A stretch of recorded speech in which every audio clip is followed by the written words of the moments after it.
Continuamos en Para Alquilar Balcones. Lo decíamos en el bloque anterior. Hay estupor en buena parte del mundo por lo que está ocurriendo en Medio Oriente. ¿Por qué Irán atacó a Israel? ¿Y qué pasará ahora? Todo lo que tenés que saber del conflicto en Medio Oriente. Irán atacó directamente a Israel con drones y misiles. ¿Cómo empezó la disputa entre ambos países? La escalada regional, el fantasma de una tercera guerra mundial y la amenaza nuclear. Por eso ya mismo tenemos comunicación con un especialista en la materia, Gustavo Sierra, analista de política internacional. Un gusto, un placer, un lujo estar con vos, Gustavo. ¿Cómo te va? Bienvenido a Para Alquilar Balcones. ¿Cómo estás? Muchas gracias. Muy bien, gracias. Bueno, lo primero es esto, ¿no? Esta idea de una posible tercera guerra mundial, ¿no? Una escalada en Medio Oriente que puede hacer que vayan interviniendo distintas potencias que termine de la peor manera. ¿Esto lo ves de alguna manera verosímil o esto va a desescalar antes de semejante escenario? Aparentemente va a desescalar antes y evidentemente ya hubo una evidencia de esto cuando el ataque iraní fue largamente anunciado, ¿no? Casi una semana antes se sabía que iba a atacar, cuándo iba a atacar, más o menos, qué era lo que podía suceder. Y esto dentro de la política internacional y de la confrontación bélica en Medio Oriente puede parecer un absurdo en muchos sentidos, pero fue una señal por parte de Irán de que no quiere una confrontación directa. Ya llevamos años de enfrentamientos entre Irán e Israel, claro, y aparentemente esta es una batalla más dentro de esa guerra. Ahora todos estamos esperando cuál va a ser la reacción israelí, pero aparentemente también va a ser acotada. El presidente Biden habló con el primer ministro Netanyahu varias veces en las últimas horas y le pidió que tuviera una actitud moderada en cierta manera, pero también tenemos que entender que dentro de Israel como dentro de Irán hay grupos radicalizados que presionan a sus propios gobiernos. En el caso de Israel es una coalición de extrema derecha y hay allí algunos ministros que están presionando a Netanyahu. Ahí quería ir, Gustavo, porque vos decías, bueno, esto estaba súper anunciado, estaba esperándose un ataque de estas características directo de Irán, algo que a priori parece inédito en los últimos años. Entonces te digo, bueno, pareciera una suerte de puesta en escena, ¿no? Desde este lugar, de decir, bueno, mira, esto ya estaba súper anunciado, estaban todas las alertas dadas y demás, entonces parece una puesta en escena. ¿Cómo queda el régimen iraní para adentro, teniendo en cuenta de esta supuesta puesta en escena? Y a partir de ahora, esta falta de respuesta, te pregunto también, a propósito de lo que vos decías, ¿cómo queda para adentro Netanyahu que no responde de la manera que uno esperaría respondiera él, ¿no?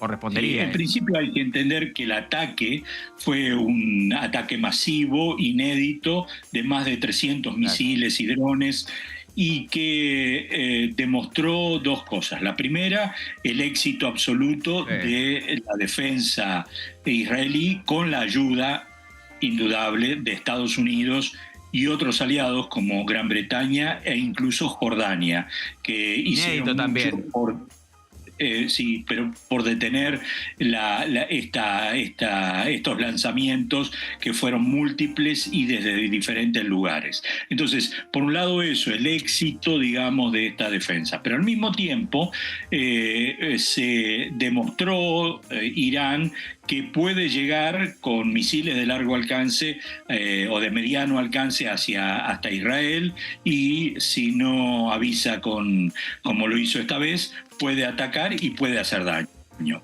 Esas son dos cosas que mostraron cada uno de los regímenes que para el público interno de los dos países es muy importante.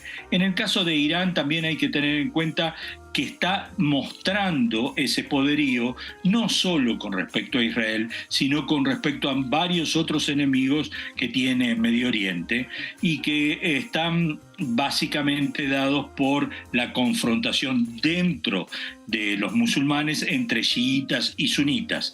La mayoría de los musulmanes son de la escuela coránica sunita y están enfrentados a los chiitas, que están concentrados en su gran mayoría en Irán, y su gran enemigo en esa interna que lleva muchos siglos, es Arabia Saudita. Tenemos que recordar que el ataque del 7 de octubre de Hamas, aliado de Irán, a Israel, terrible ataque, y el secuestro de cientos de personas, etcétera, etcétera, tuvo mucho que ver con un acuerdo que ya estaba sellado en ese momento entre Arabia Saudita e Israel. Entonces, en ese contexto, dentro de Irán, están mostrando ese poderío y eso de no te metas conmigo, no solo con Israel,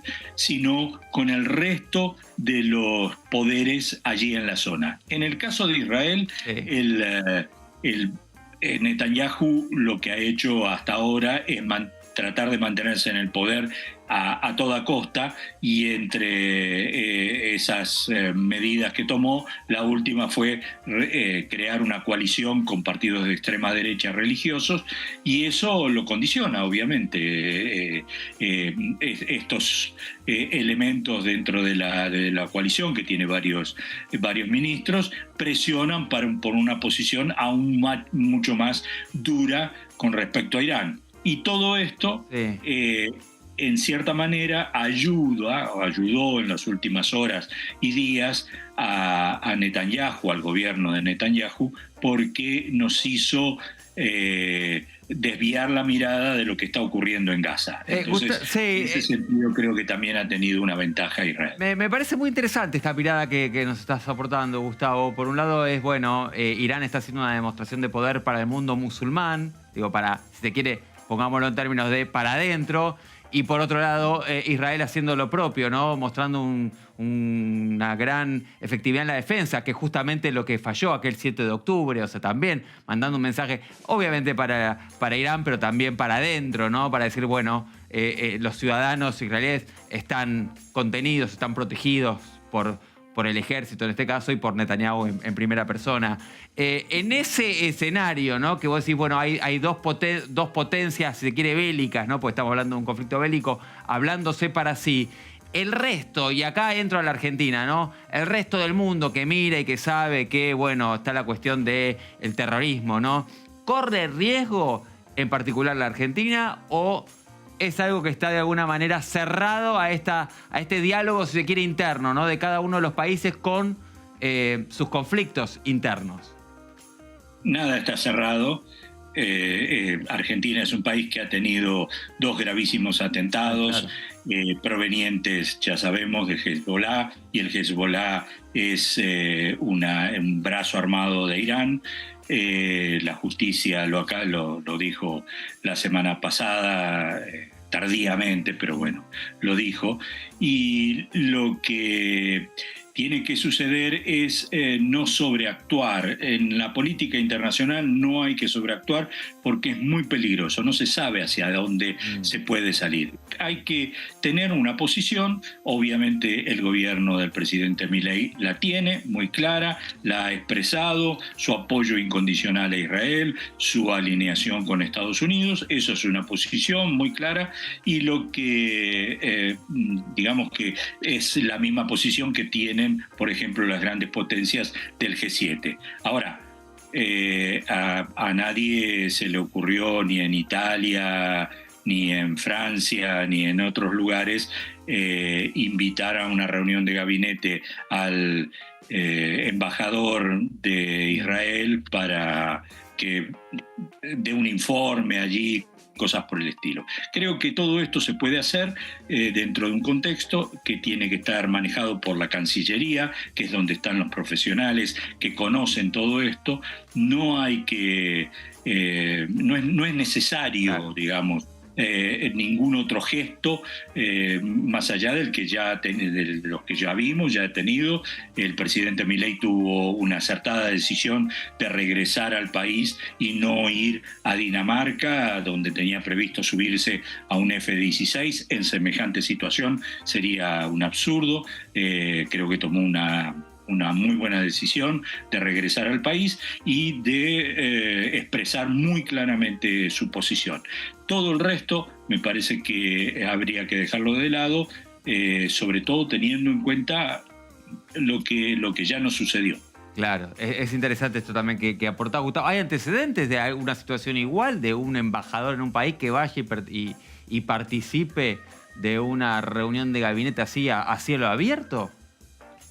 No sé, la verdad es que no recuerdo ahora en este momento. Seguramente habrá habido alguna conexión entre algún embajador y algún gabinete en el mundo, sobre todo de aliados, claro, extremos. Ahora, hay cosas que no son necesarias, claro, claro, porque evidentemente Israel sabía perfectamente que el gobierno argentino estaba solidarizado, apoyándolo absolutamente, y que repudiaba con lo máximo posible el ataque iraní.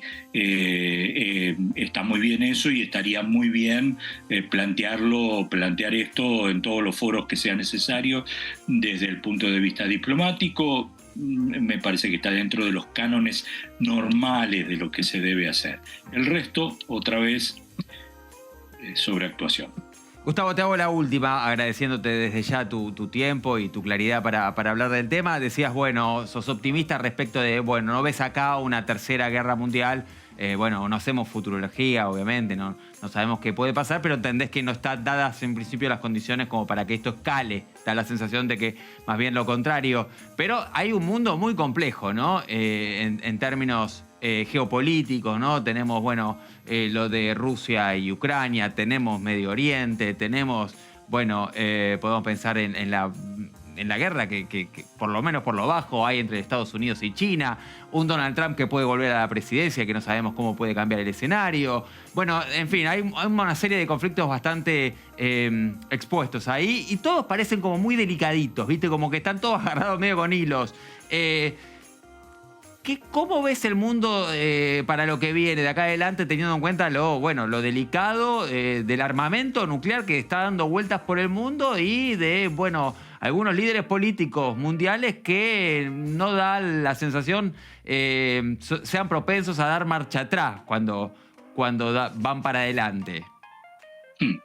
Estamos en una era de incertidumbre absoluta, y tiene que ver con la revolución científico-tecnológica que estamos viviendo, que es muy profunda, y a pesar de que pareciera que todo continúa exactamente como era, no es así. Se está modificando nuestra vida prácticamente a diario con los nuevos avances, sí, claro, científicos y tecnológicos, y esto está provocando esta era muy particular de incertidumbre, de no saber exactamente quién es quién. No hay blancos y negros, no es la Guerra Fría, donde había dos campos muy concretos. Evidentemente estamos en otra era, en otro momento, y esto ha creado una situación en la cual está puesta, digamos, en duda los elementos básicos de la democracia, que hasta hace poco parecían intocables. Bueno, esto ya no es así, y aparecen personajes del tipo de Donald Trump, que podría volver a la presidencia de Estados Unidos a pesar de haber llamado a una rebelión y la toma del Congreso para desconocer los resultados de las elecciones elecciones. Bueno, esto es lo que está sucediendo. Estamos en un momento, otra vez, negro, oscuro, de incertidumbre. No sabemos muy bien hacia dónde vamos y al mismo tiempo absolutamente peligroso, porque en ese contexto todos los actores, los grupos terroristas, los estados dictatoriales, etcétera, aprovechan las situaciones para mantener, para adelantar su posición. Esto es lo que está haciendo Putin en la invasión a Ucrania. Esa es una situación gravísima. Yo particularmente estoy convencido de que si Putin se sale con la suya en Ucrania, no para hasta el Canal de la Mancha. Wow. y se queda con Europa. Está dentro de su gen, lo ha demostrado durante décadas ya. Y entonces lo que se necesita es tener precisamente calma, tranquilidad e intentar ver exactamente por dónde está funcionando y cuáles son los aliados, dónde nos tenemos que ubicar, particularmente Argentina, dónde se tiene que ubicar, cómo se tiene que ubicar, cómo crear paraguas sobre las relaciones en las cuales, por ejemplo, si a nosotros nos convienen las relaciones comerciales con un país, tratar de poner eso dentro de un paraguas para que las posiciones políticas no nos presionen, etcétera, etcétera. Ese es el arte de las relaciones internacionales, de la política, y es lo que tenemos que hacer, no solo nosotros, lo tienen que hacer todos, y sobre todo intentar por todos los medios de no entrar en este tipo de pujas ideológicas, comerciales, políticas, en las cuales nos quieren hacer entrar, nos quieren imponer muchos de los que evidentemente ganan con esto, ganan mucho. Bueno, Gustavo, inquietante, lo que viene para adelante. Nos dejás un montón de preguntas e incertidumbre, pero no es culpa tuya. Tranquilo. No, tranquilo. Vos clarificás. No es un tema tuyo. No importa vos, nada. Total. No nos enojamos con el mensajero. Gustavo, gran abrazo. Gracias nuevamente por tu tiempo y tu claridad. Igualmente. Un lujo. Un abrazo enorme. Gustavo Sierra, atención, analista de política internacional. Bueno, para esclarecer un poco y dejarlos un poco inquietos también, digamos todo. Hacemos una pausa. No se vayan, qué más.